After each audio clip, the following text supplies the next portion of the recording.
So if you have questions at any time, please interrupt me. That will be very welcome to you. I'm going to first tell you why you should be writing grants, then what kind of grants. I will talk a little bit about that, what should go into a grant, then we'll discuss a little bit about the review process and what to do if the grant, as nowadays is the norm, is not funded on first submission. So, why write a grant? The overriding reason to write a grant is to answer a scientific question that you really care about. But it can't be just you, because otherwise it won't get funded. So you have to find something that really, really you want to know, and others will consider of value as well. You have to meet both things, because if you don't care about the questions that the grant addresses, you won't be able to write a fundable grant. It's hard work, it's difficult work, and many times you'll want to give up right in the middle of it. And unless you actually care about the work you're proposing, you won't be able to write the grant. So then there are secondary reasons to do it. To support yourself, I understand that here at FIU, that's not the primary motor, in the sense that most people are on hard money. That's a very privileged situation, and it's unusual for academic medical centers which is the world in which I live. So supporting yourself is not so much the issue, but supporting others is. The human labor that goes into actually doing research needs to be paid for, and your own salary won't do that. You have to have collaborators, assistants, research assistants, data collection, the collectors, people help you analyze. If you work in a lab, you'll have to have a lab tech. So a lot more goes into doing research than just your own support, so that's a good reason to write a grant. And of course then you have to produce the currency of academic medicine, which is peer-reviewed publications. And you have to do your own research to write peer-reviewed publications that have a profile that's high enough to get to move forward in your career. And that's what also will end up getting promoted. So these are a few reasons to write grants. There are others, but these are what I consider the most common. So, next question is, so you want to write a grant, and then the question is, what kind of grant? So you can look at this question from different angles. You can say that you're at the beginning of your career, and you need protected time and support to really start your career off on a good track, and that therefore you should be writing a career development award.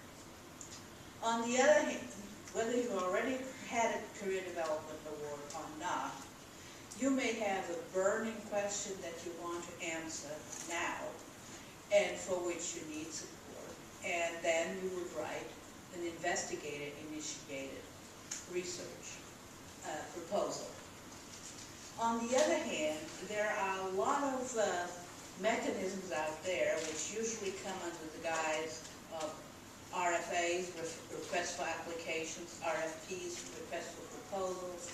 A lot of agencies now have gone on to a new terminology, calling them all FOA, funding opportunity announcements. But basically, there's traditionally, and still in reality, although no longer in name, there are differences between RFAs and RFPs.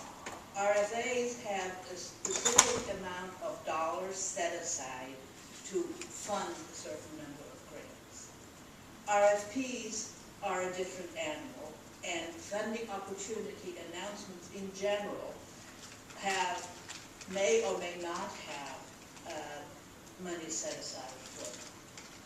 And then there's also contracts. Contracts is something I understand is not commonly applied for here at FIU. It is a mechanism that if the contract is out there to be gotten and it is within your scientific area of interest, it's a good thing to apply for. As we were saying earlier, Dale and I have we're lucky in bringing millions of dollars to UAB in the form of NIH contracts and research contracts. So that's one way of slicing the question of what kind of grant. Another way of slicing that question is by funding source. It used to be that, at least in the biomedical research field, the NIH R01 was the gold standard. And you hadn't made it in the world of academic medicine until you got your first R01, and even then you hadn't made it. You needed at least 2 or 3 R01s in most places to get tenure. I'm asking here, is this an idea whose time has passed? Because it may be so, and I'll go into that for a little bit of more detail. Also, let me say that I live in the world of NIH, ARC, and Health Services research funding by a few other agencies. So I have perhaps an undue emphasis on NIH, but most of the ideas, most of the practical tips that I will talk about apply to all sorts of agencies, not just to NIH. So, this is to give you an idea of the total monies that are out there in the United States available for investigators nationwide. The National Institute of Health, NIH, is still the 800-pound gorilla. Its budget shrinking notwithstanding, we'll get into that in a minute, but it still has an annual budget that fluctuates around $30 billion, which is more than any other single agency has for research, certainly federal agency. The NIH, which is therefore the 800-pound gorilla in biomedical research, has 19 institutes and centers, which tend to be disease group or organ system oriented. And the 2 biggest institutes of those 19 are the National Cancer Institute, which has an annual budget of about $5 billion, and the National Heart, Lung, and Blood Institute, which has an annual budget of about $4 billion. These numbers are all approximate because they really fluctuate from year to year, especially now. So I'm just trying to convey an order of magnitude. But the relative position of NCI and NHLBI has been as the leaders in NIH for many years now. Then there's the National Science Foundation that funds most research, most scientific research in this country that is not health related. And it has $6 billion budget, more or less, which is about 20% of NIH. And most of it, actually, the giant there is mathematical and physical sciences, which have a total of about $1.3 billion each year. And then there's about a little under $1 billion that goes to biological research. So even in the health arena, some people are funded by NIH.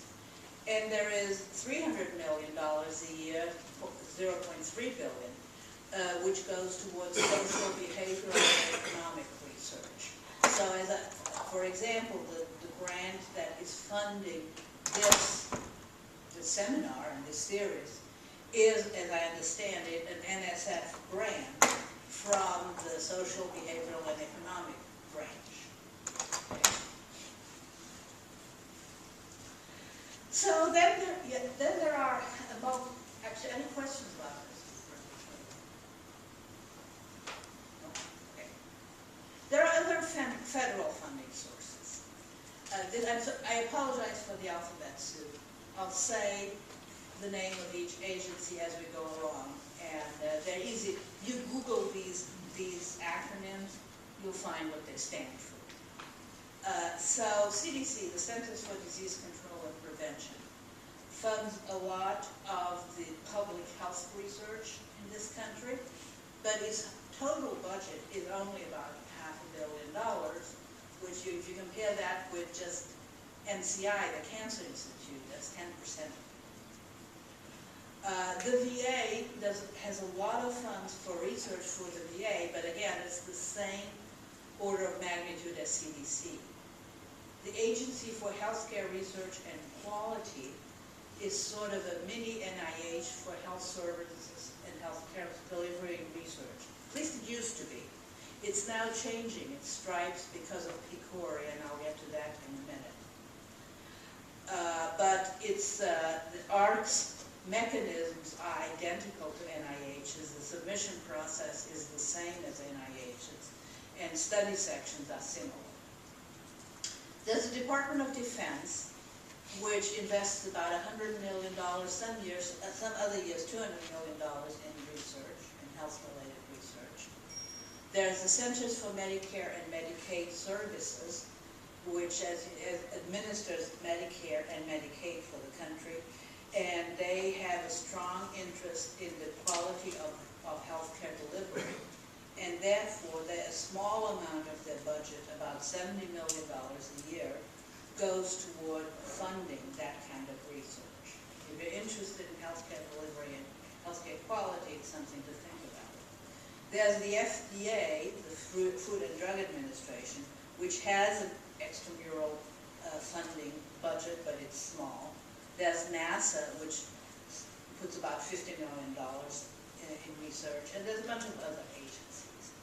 All of these, depending on what your discipline is, might be worth following in terms of applying for FOA, Funding Opportunity Announcements, or in terms even of doing investigator-initiated research funded by them.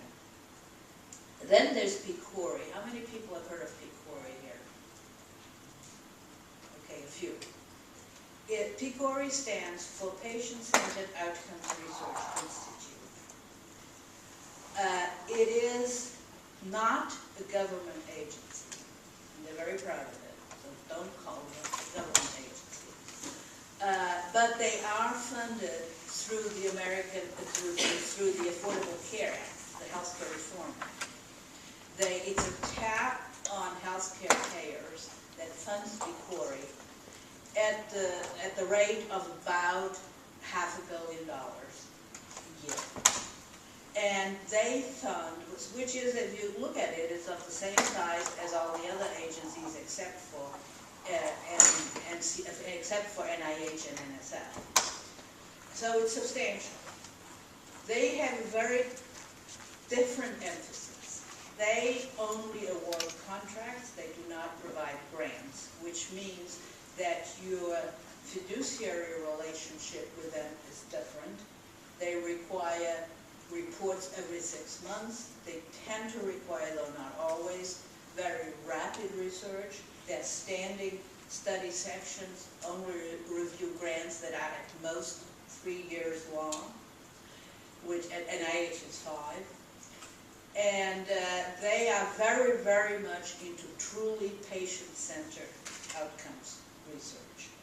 By that they mean, and they take it seriously because I'm on one of their study sections, and I'm on one of their study sections because I wanted to understand what they were doing. They really feel that there needs to be a strong voice of the patient in health services research, not just the usual, we survey patients, we ask them what they want, etc. They want investigators to partner with patients as patient researchers and to participate in writing the grant, in overseeing the grant, in deciding how it's done. So it's a very different approach, and it has a lot of strengths. It is a little bit narrow focused. So ARC, to whom PCORI is closest in terms of their focus, funds a much bigger variety of research than PCORI does. But if you're interested in the type of research that PCORI does, then it's certainly worth thinking about it. Unfortunately, their current pay lines, and we'll get to that in a minute, no better than NIH's. So, in general, this tells you something. There's also a lot of philanthropic foundations organizations out there, and if you are in a particular niche where there is a philanthropic foundation, it's certainly worth it to see what they're funding. Go to their website and look for it. There are organizations such as the American Heart Association that fund both career development awards and investigator-initiated research. If you're interested in cardiovascular disease research or basic biological research that has to do with cardiovascular disease, it's certainly worth it to look at the American Heart Association website and see what's out there. Then also, there is a whole other giant, which is industry-sponsored research. This figure was true a few years ago, and I think it's getting even more true nowadays. It was shocking to me when I heard about it, that if you look at clinical trials in the United States, twice, in dollar amounts, twice as much money is spent by pharmaceutical industry than by NIH in clinical trials. Why is that shocking? Because perhaps from a naive perspective, I thought NIH was the gold standard of how you generate evidence in medicine. And because, as some of you may be aware, there's been a lot of controversy about pharma-funded research, because obviously pharmaceutical industries are for-profit companies, and there's been a lot of controversy about what gets published, what does not get published. If there is something that, if a trial is done and it produces results that are not conducive to commercializing the product, it may not get published, and so forth. So it's a sobering thought to me that most of our drug development in this country is funded by private for-profit companies. Does that answer you? They say that's the reason why they charge so much too, right? That is correct. That is correct. Because it is very, very expensive to bring a drug to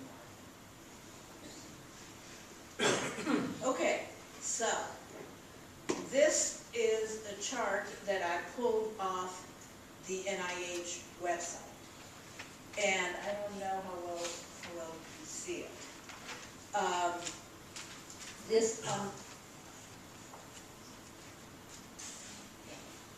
On the horizontal axis, you see the years from 1998 to 2013. And on the vertical axis, the number of applications for awards. And the number of applications are the blue bars, the green bars are the number funded, and the red line is a consequence, it's just the ratio of those two. And as you can see, and this is pretty depressing really for us in grant mathematicians, in 1998, about over 30% of grants written got funded, and in 2013 it was 18% or 17%.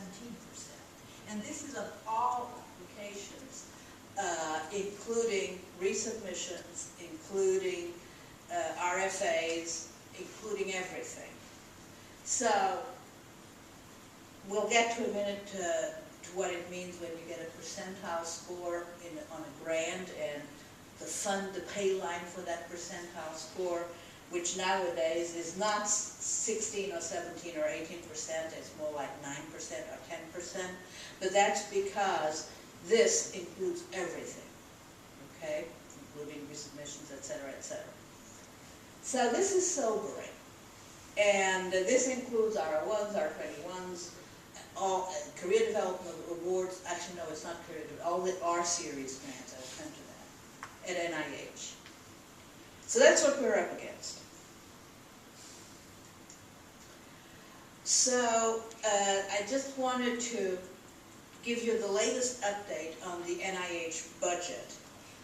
This is a slide from a presentation by Francis Collins, who is the director of NIH, and who made a presentation immediately after the fiscal year 14 budget was finally approved, and some parts of sequestration were reversed, okay? So Francis Collins said of course, the fiscal year 14 started in October 2013, and now halfway through that, we finally have a budget.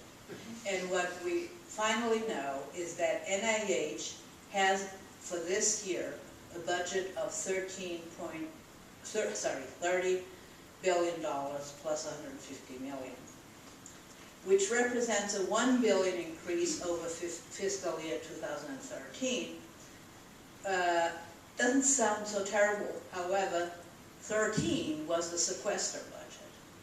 So we're still almost $1 billion below fiscal year 12. So things might look a little bit better, but if you compare with the budget of 2005, 2006, we're well below them, especially after you adjust for inflation. For this year, the institutes and centers will have about a 33% increase, but again, it's over the sequester budget of 13, so. And specific money is being poured into Alzheimer's, into the National Center for, NCATS is the institute that funds the CTSAs. I can't remember what the T stands for translation, so translational research. Brain research, it has special funds reserved to it, and so do the CTSAs, which are big infrastructure grants that are held by about 50 academic medical centers across the country. So this is the state of the NIH budget for this year. Now, any questions about these budgetary issues? All right. So what kind of NIH grants? And again, NIH is just sort of the most common name used here, but this applies to other funding agencies as well, a lot of what I will say. There are career development awards, which generally have the K series. That name, the number of the grant starts with a K. And K23 is a career development award for clinicians, for people with an MD, say, or a clinical psychology award, who want to do mostly clinical and translational research. K08 is the same thing for PhDs. K12 is a mid-career development award. So there's a whole series of career development awards, which, yes, did you have a question? Are those funding at lower levels as well, like at 9%? They're a little bit better, but not great. The funding line for the Ks this year is of the order of 12-15th percentile, depending on the institute. It varies. I'm talking about NHLBI because it's the one I know best. But they have different funding levels varying with institute. So the career development awards are a little bit better to get, easier to get, but not that much. And this may be a difficult question, but what makes you competitive for a K award? You should have some publications in the field you're proposing to study. With no publications, you won't get a career development award. So you should have somewhere between 5 and 10 publications, at least 2 or 3 as lead author. And you should be, the very important thing for career development awards is that your institution be supportive, that it be perceived as, yes, my department and my dean, they really want me to do this, and they're willing to help me get there. So you have to have a strong mentoring plan and also a strong research plan. Was there another question? Yeah. Yeah, does the K series apply for social science researchers? Yes, yes, from NIH, yes. That's, K08s are often social sciences. Okay, then there's the T series. Those are training grants for people who are not yet junior faculty. The Ks are mostly for junior faculty, or the K-12 are for mid-level faculty. Actually, they provide support for the mid-level faculty to mentor more junior faculty. But the T grants, the T32s, are institutional training grants where the institution gets X number of stipends for graduate or undergraduate or postdoc students to train them. And you can get that as an institution, or you can have an individual graduate student or postdoc write an individual grant for themselves under the mentorship of their mentor, and that's called an F32 award. Those are easier to get. The F32s are not as difficult to get as the others. And then there is what is considered investigator-initiated awards. The R01 is what typically is, as I said, used to be considered the gold standard of a successful researcher, is to be able to fund themselves in the foreseeable future via R01. That used to be the criterion for tenure at many places. But R01s are fairly large, $500,000 a year direct costs for a maximum of 5 years, although that has not increased for the last 10 or 12 years, so it's not what it used to be. The R03s are small grants. They're 1 or 2 year grants of the order of $50,000 or $100,000, and they will allow you to collect pilot data, do secondary analysis. R21s are intermediate. They're 2 year grants for perhaps, depending on the institute, $150,000 to $200,000 a year.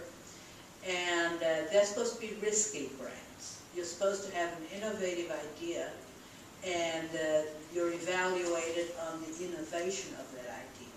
It's not like an R01 where you have to have pilot data and you have to walk a very fine line between innovation and risk of this not going anywhere. R21s are allowed to be risky. And then there is the program project grants, which apply to groups in which there are several mature investigators who have been R01 funded and have a common, very specific scientific area of interest. And they'll write a program project grant, i.e. the grant that consists essentially of 3 or 4 R01s linked together by a common theme. And as I said before, there are responses to RFAs and RFPs and contracts and new series. And there's something else that those of you who are, is anybody from engineering here? Okay. People from the School of Engineering or people who are into technology might be very interested in the SBIRs. SBIRs is a small business, I don't know what the I stands for. It's a small, basically, to get an SBIR, you have to have a small business that is interested in doing research and develop a product that might be marketable, okay? So engineering schools or collaborations between medical school and engineering schools are very, very good for that. STTRs are the same idea of a marketable product to be developed, but you don't have to be a small business. The PI can be an academic only. For the SBIRs, the PI has to be at least 50% supported by the small business. All right, so some of you are what's out there. So what do you do if you want to write a grant? The first thing you do is, of course, you need an idea. You have to have an idea that really is a burning question in your mind that you really want to answer. But once you've had that idea, and that's what you want to do, you need to assemble a team. Do not do it alone. The days of when you could write a grant in your own little office and be successful are over. You can still do it, but it won't succeed. You have to have collaborators. You have to work with others. Science is getting more and more interdisciplinary, transdisciplinary, team science, all those buzzwords. They all essentially mean the same thing. We have to get out of our silos and work with our colleagues from other disciplines, because that's where the real innovations are likely to come from. And all the funding agencies are recognizing that. So make a team. Then, in terms of very bread and butter issues, you have to make yourself a timeline for grant submission, and you have to work backward from the target deadline. In my department, we have instructions, sort of guidelines for junior faculty, and we tell them, if you're thinking of writing an R01, you have to do these things. You have to assemble a team with senior people, etc. And you have to start about 6 months ahead of submitting the R01.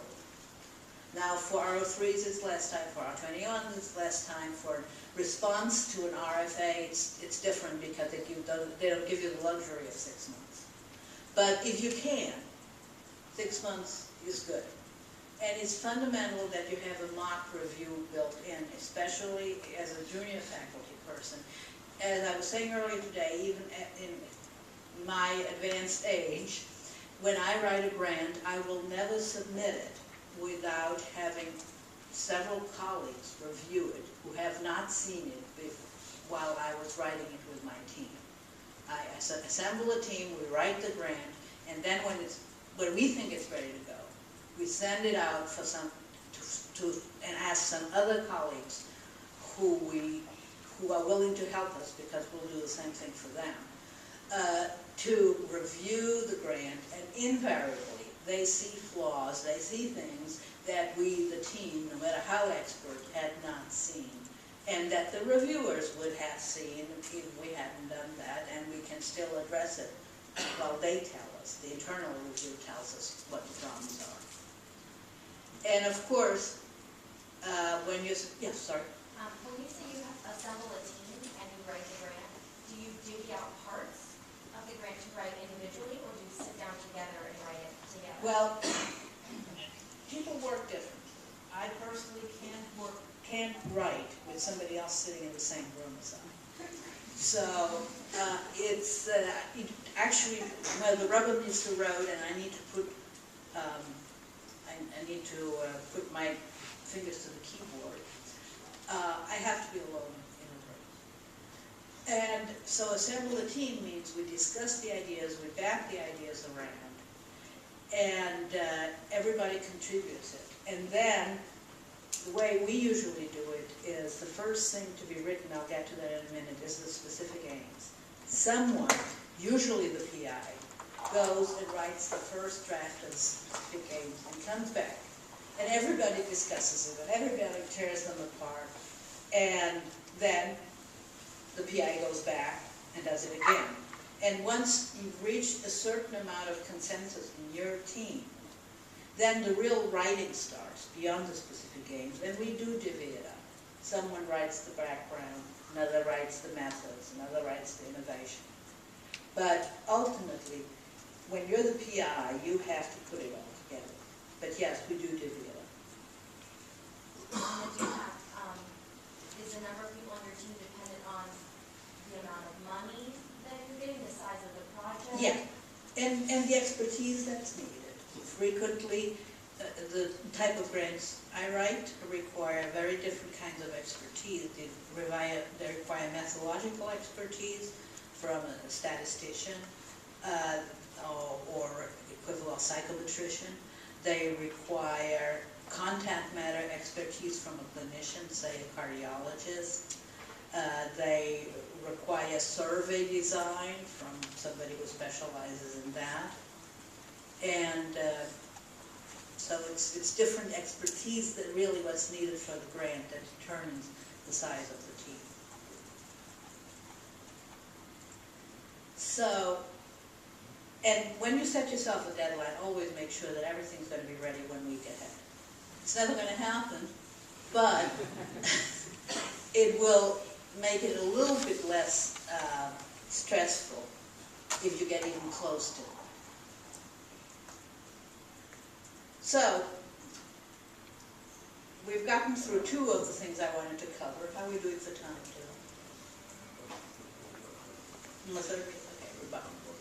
Yeah, we're about right. Okay, so now we're going to address these other things. So, in an NIH-R grant, be it an R01, be it an R21 or R03, they have this format. This is a new format, new meaning 3 or 4 years old. It used to be different. And it used to be that an R01 was allowed 20 pages, now it's 12. So they've reduced the number of pages. In R01, the research plan, the specific aims has to be 1 page, and in addition you have 12 pages for the research plan for an R01. For an R21, you have 6 instead of 12 pages, and the same for an R03. So you have to be much more concise. And I think it was Mark Twain who said that it's much harder to write a short letter than a long letter, because you have to say everything. You have to make every word pull its weight. And the same is true here. I actually think that going to 12 pages as opposed to 20 was a very good idea. But it makes it harder to write the grant. You really have to, and there's a lot of tricks of the trade you can learn about how to mess with fonts so you get a little bit more space. But still, you have to be concise. So the specific aims is 1 page. The research plan has a very prescribed format: significance, innovation, and methods. That's the new format. It used to be different too. I'm going to go through those one by one very quickly. So that's the research plan. But then there's a lot of all sorts of other stuff that, even though the research plan is what really matters, if you don't pay attention to these things, they will bite you at the last minute. So somebody has to be paying attention to these things. If you have the luxury of having an experienced program manager, they will do that for you. But unless you have the luxury of having that, you have to do it yourself. You have to think of the references, and you have to, don't ever write a grant without a reference manager, with endnotes or anything that there's lots of them, but use one of them. Because if you don't use a reference manager, hours and hours and hours will be wasted when you try to rewrite something. The abstract needs to be written, and often it gets written at the last minute, which is not ideal, because sometimes that's the only thing any of the non-primary reviewers read. The budget and the budget justification are really important, and I don't know how it is here, but at most institutions, the budget has to, quote, has to go through approval by central administration way before the deadline. How is it here? Yeah. So you have to, and as an experienced reviewer, I always go look carefully at the budget and the budget justification, because it tells me whether the PI knew what they were in for. If so, it's not like you can say, oh, the budget is not the science, it doesn't matter. It matters a lot, because the reviewers want to know that you're actually going to be able to do this work. And one of the ways to assess that is to look whether you have budgeted right for it. So do pay attention to the budget and make sure it's appropriate to what you propose. And all this usually should be done 2 weeks before the deadline. And then there's everything else, okay? There's bio-sketches, resource sections that if you have a friendly institution, they probably have for you. Human subjects, is anything of what you're doing dangerous to humans? And if so, what are you doing about it? What will your IRB think about it? If you're using animals in your research, you have to go through the IACUC and go through the same process. IACUC is IRB for rats. That's how I try to describe it. And that many agencies want to know what the distribution of minorities, women, and children is for your proposed research, your research subject. If you have subcontracts with another institution, add at least 2 weeks to everything, because you have to have the other institution do all the things about budgets and so on. And if you have letters from consultants, then that's also something you have to get ahead of time. Appendices. R01s let you put in appendices. Some other types of applications don't. As a reviewer, I get very irritated when the PI tries to use the appendix to circumvent the 12-page patient, okay? Don't fall into that trap. But if you, for example, say, I'm going to do something which involves, I'm going to survey 500 people, you should, in the main, in the 12 pages, describe what's going to go into the survey, what variables, what validated instruments you're using. And it's good if you can say, look at appendix something for a draft survey instrument. That's a very appropriate use of an appendix, and it will convince the reviewers you actually know what you're doing. And we even thought about the instruments you're going to use, and they're in the appendix. So that kind of thing is okay. But don't use it to circumvent stuff that should be in the 12 pages. Yes, the letters from consultants, does that mean paid consultants that are written into the grant? Yeah.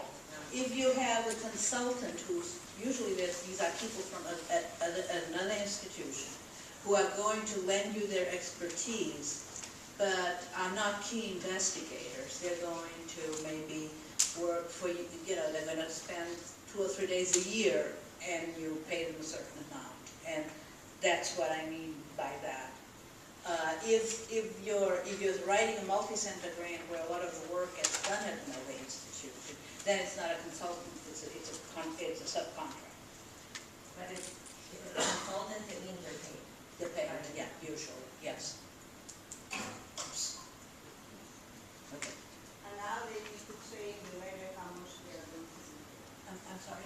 Now they need to agree in the letter to how much they are going Yes, to be paid. yes. It's always a good idea to put it there, so that the reviewers know that the consultant is actually going to do it and is serious about that. Okay, format. If you write a grant that is the narrow one that is more than 12 pages, it will probably be returned to you, and it will not be reviewed, and you have to wait 4 months for it to be reviewed. An alternative to this is some administrative assistant at NIH or the agency will simply lop off pages 13 and 14, and reviewers won't see them. So that, of course, is probably going to kill the grant. So don't ever exceed the page limit. Also, don't use a smaller font than authorized. That can make the administrative personnel at NIH return the grant to you. They won't let it go forward, and you have to wait another 4 months. Now, of course, it's difficult to be concise, and we all succumb to the temptation to cram everything into as much as within the authorized number of pages and the font size, and it becomes very dense. That's not good, because reviewers are very human, and they feel put upon when they have to read 12 very densely crammed pages, okay? Leave white space. It will cost you words, but believe me, it's worth it. Use figures and tables. Even if they occupy space, it's worth it. So make it easy for the reviewers. How many of you have ever served on a review group? Okay. I'm sure you can agree with me that reviewing is hard work, and you usually don't have time for it, yet your conscience tells you you owe it to these poor investigators to not do a shoddy job, and sometimes you're reading the grant on the airplane or at midnight, and if the grant is user-unfriendly, we're human, we will get irritated, and we will score it more poorly because it's user-unfriendly, regardless of the science. So resist the temptation of making everything very dense. In the end, it will probably work against you. And cross-reference a lot to make it easy for people to understand. because, why you're saying, oh, above I said that we'd use instrument so-and-so, rather than above, say, in section XXX, so they can go look for that. And use bullets and boxes to lighten up laundry lists, that's another little trick. And go very light on acronyms. Again, acronyms save you space. But if it's an unusual acronym, you're much better off always repeating the entire name than having defined the acronym on page 1 and page 3, the reviewer has already forgotten the acronym, and you use it, and if it notes this, and they have to go back and look. So be very careful with acronyms. Okay, the specific aims is your first chance to generate enthusiasm in the reviewer's mind. So use it judiciously for that purpose. What you'd like is that after reading specific aims, the reviewer should look forward to reading the whole proposal. Keep that in mind, okay? That's much more important than being telling them exactly the details of what you do. That's not what you want in specific aims. You want to draw a picture that will engage the reviewer. They have to be a page or less. So the way I usually do it, and advise others to do, is at most 2 paragraphs to motivate the specific aims. Have 5 is probably too much. Usually I try to have around 3 specific aims. I've seen grants with 5 that fared okay. You have to formulate testable hypotheses, and I know this is a whole different lecture and a whole different conversation, what's a testable hypothesis. So I don't have time to go into it, but any grant proposal without testable hypothesis is probably not going to fare well. And the testable hypothesis should be directly connected to the specific aim and should be listed on that one-page specific aims page under the specific aim to which they pertain. And then after you've done that, the concluding paragraph should summarize the significance of the work and the team's strengths. Okay, now NIH wants you to organize the rest of the grant into significance, which used to be background and significance, innovation, and methods. That's the 3 components of the 12-page research plan that NIH wants. And I think NSF is going to look the same way. I don't know. Does everybody feel? No? The general concept, I'm sure, are the same. So what you put into significance is you have to give enough of a literature review to motivate why you want to achieve those specific aims listed on the first page. Don't be encyclopedic. Don't describe the whole field. But give enough background about what's known to highlight the knowledge gaps that your proposal will address. You have to justify why you want $500,000 a year to do something, or even $50,000. So you have to convince them that there are knowledge gaps that you're going to address and that your grant will do that. And that's what significance section should be about. In that section now, you should also put preliminary work, which is not needed for R03s or R21s, but you have to have pilot data for an ROI.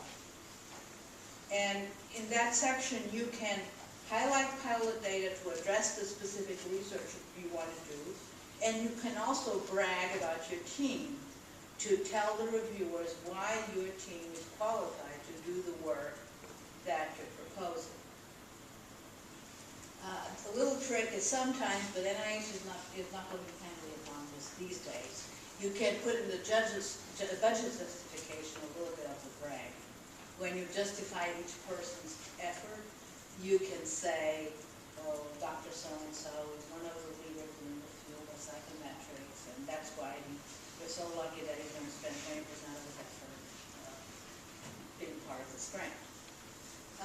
But in the preliminary work section, you need to either highlight preliminary work that addresses the question you're going to address, or else the team's work in related areas that will convince the reviewers they're well qualified to do this, or both.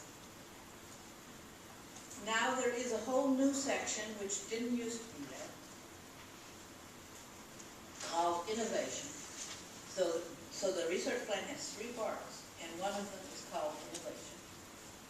And in that part, what you should do is describe what's new and exciting in what you propose.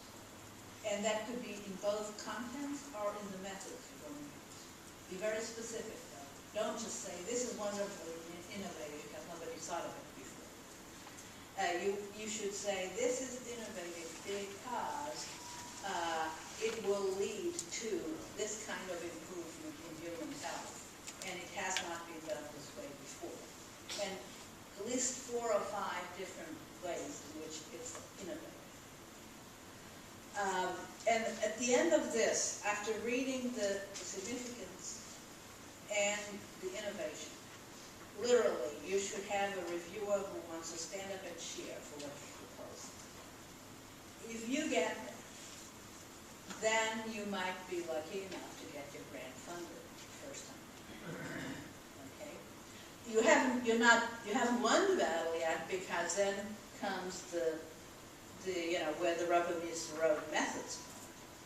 But unless you can have them enthusiastic about what you're going to propose, at the end of the innovation, you've probably lost the game about getting it funded on that goal. So the methods is sort of the bread and butter of what you're actually going to do.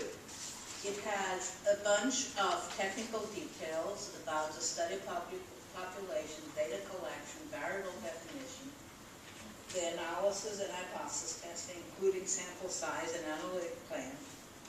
Data management, Dale is telling me, and I agree, that is often an under-described part of a grant proposal that is becoming increasingly important, and people are the reviewers are paying increasing attention to it.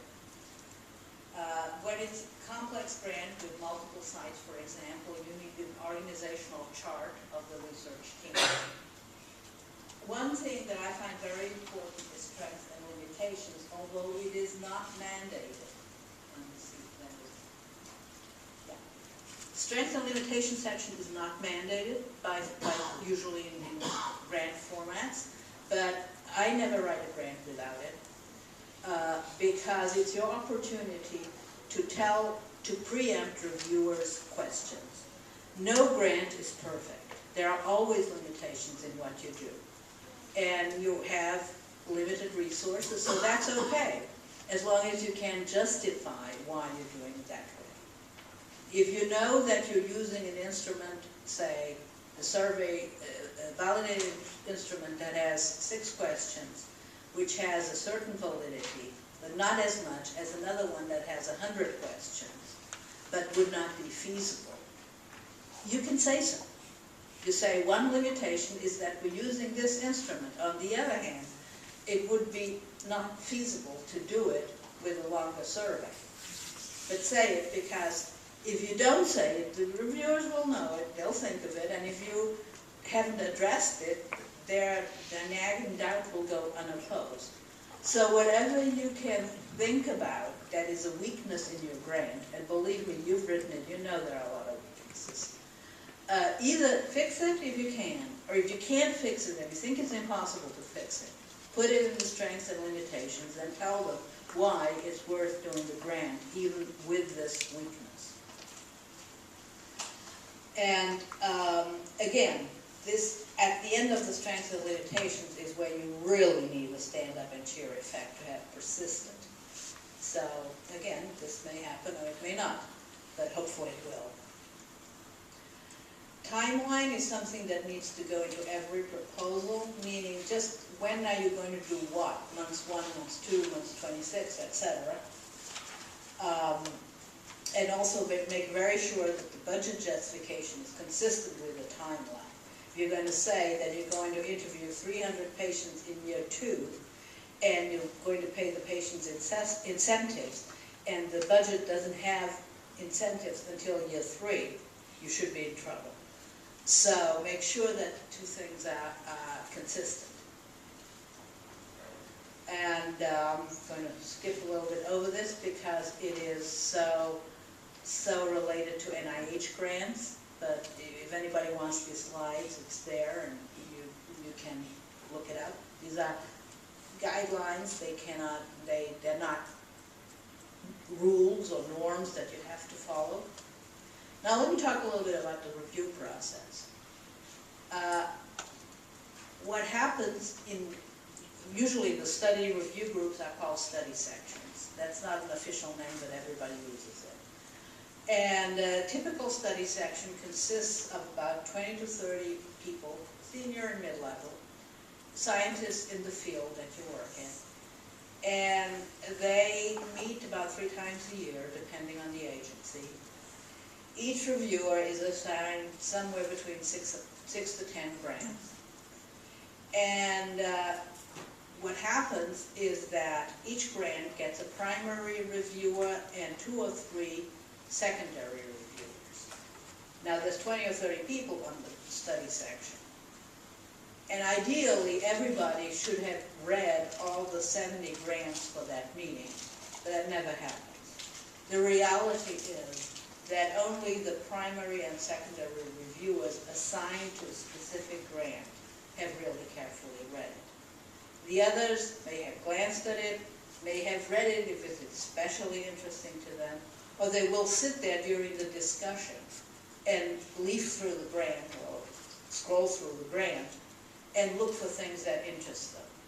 And when I am at a study section and I'm listening to the discussion about a grant that I have not reviewed because I'm not one of the primary or secondary reviewers, I usually always, if I look at anything carefully, it's the specific aims.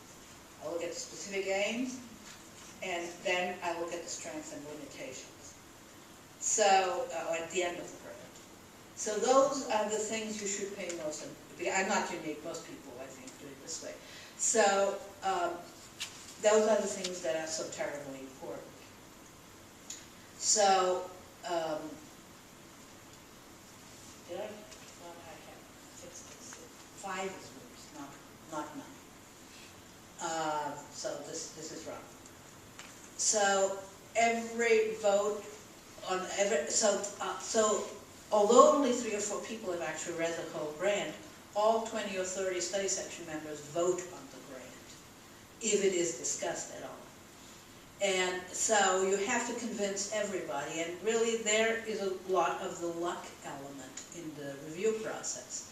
If you get a primary reviewer who loves what you did, that person is extremely influential and can often bring the study section around to others being enthusiastic about it. If you get a primary reviewer who didn't like what you did, just all they need to do is damn it with faint praise, and your grant will not do well. So that is often the luck of the draw. And what I mean by over 50% of grants are unscored means that all the reviewers for each grant, the 3 or 4 reviewers for each grant, must have read the grants before the meeting, have scored them, sent them in to the agency. The SRO, the Scientific Review Officer, averages those scores, then rank orders the grants, and the best 50% are discussed at the meeting. The worst 50% are declared unscored unless somebody objects, and will not be discussed. So when you get the results of the review, if you're lucky, the first thing you get is a score. But half of grants, or even a little bit more, will not be scored at all. And that means they were in the bottom half and were never discussed. That does not mean it's a fatal flaw. It's a fatally flawed grant, but it's not a very good sign. So getting any score at all, any numerical score between 10 and 50. 10 is a perfect score, 50 is the worst possible score you can get, but it's still a score. The worst is to get no score. The next worst is to get 50. That usually doesn't happen. But nowadays, what gets funded, it varies from institute to institute. It depends, the scores between 10 and 50 are priority scores. The percentiles are a way that the funding agencies have of averaging across the study sections, across different disciplines, and coming up with funding a pay line that is approximately the same for each study section. And so the percentile is that. And the pay line that I was talking about earlier means that to what level will the institute fund? And nowadays at NHLBI, for example, it's around 9%, ninth percentile, which is pretty abysmal. Hopefully with a little 3% increase over the sequester, it will go a little bit higher than a 9th percentile. But it'll probably be maybe 11th or something like that. That means grant scoring in the 9th percentile. If you are in the 5th percentile, you're fine. If you're in the 10th percentile, you're not. So that is a big issue. Pay lines vary from year to year. They vary from institute to institute. The first thing you should do when you get a score is call the person at the agency if they'll talk to you. PCORI won't talk to you, NIH will, NSF will. NSF and NIH have program officers whose job it is to have gone to the study section meeting and to interpret the results for the investigators. So call them and say, what does this score mean? Say you get a score of 22 on the scale from 10 to 50. What does 22 mean? Sometimes they'll tell you what the percentile is, and that gives you a better idea. Not always. For certain types of applications, they don't have percentiles, and then you really have to call the project officer. But you should in any way. Even if you have a 12th percentile score, say, you should call the project officer and say, what does this mean? Is there any chance that this can still be funded? And what's going on? And they'll talk to you, and depending on who they are, they'll be more or less helpful, but it never hurts to call them. And sometimes, if it's on the cusp, where it might or might not get funded, the friendly project officer will take a written rebuttal you offer them to take to counsel and advocate for your grant. So it's always worth talking to them. For those of you who've never had an R01 before, there is an advantage, an official advantage about the pay line. And actually, NHLBI is now 10%. When the pay line is 9%, an early stage investigator who has never had an R01 before